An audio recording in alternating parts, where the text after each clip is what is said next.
Hi అండి, అంతా ఎలా ఉన్నారు? బాగున్నారా?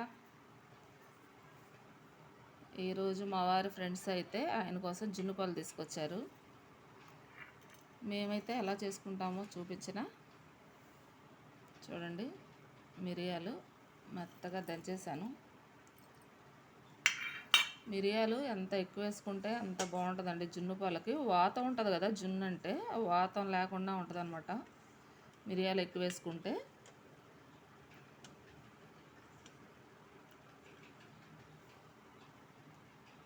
తర్వాత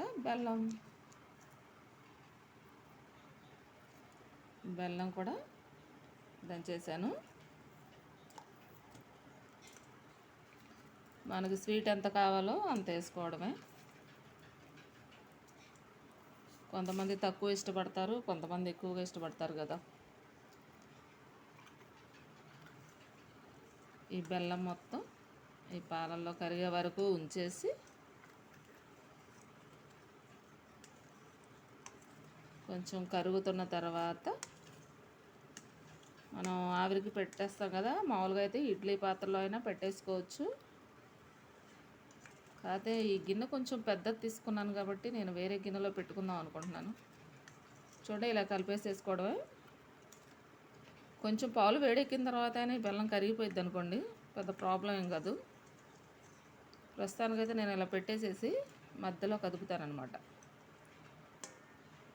కొంతమంది యాలకులు కూడా వేసుకుంటారండి ఇందులో.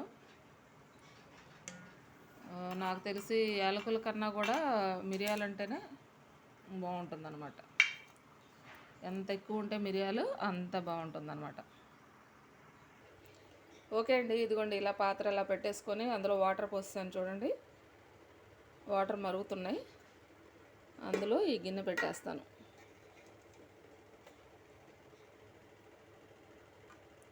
అందుకోసమే పెద్ద గిన్నె తీసుకున్నాను. నేను వెడల్పుగా తీసుకున్నాను కదా, ఇది చక్కగా గట్టిగా కేక్ లాగా వస్తుంది అనమాట. దానికోసం ఇది తీసుకున్నాను.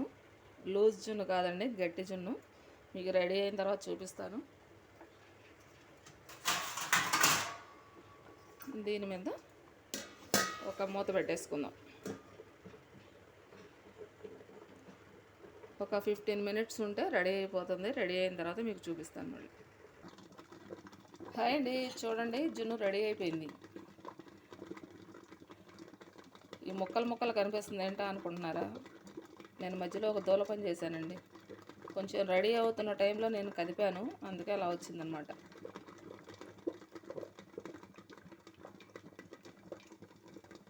ఇది గట్టి జున్ను, ఇంకా ఆపలేదులేండి నేను.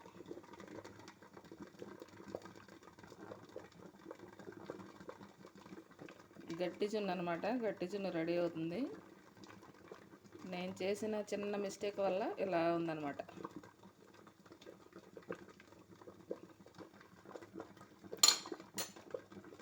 ఎప్పుడూ మా తమ్ముడు వాళ్ళు పంపిస్తారో చక్కగా చేసి, ముక్కలుగా రాయి ఉన్నట్టు ఉంటుంది అనమాట జున్ను, అలా ఉంటుంది అనమాట. నేను మధ్యలో కదిలించకుండా ఉన్నట్లయితే నాకు పర్ఫెక్ట్గా వచ్చేది. దీన్ని ఒకసారి తిప్పేశాను. ఓకే అండి, మీలో జున్ను అంటే ఎంతమందికి ఇష్టమో లైక్ చేసి కామెంట్ చేసి చెప్పండి ప్లీజ్. ఓకే, బాయ్ అండి.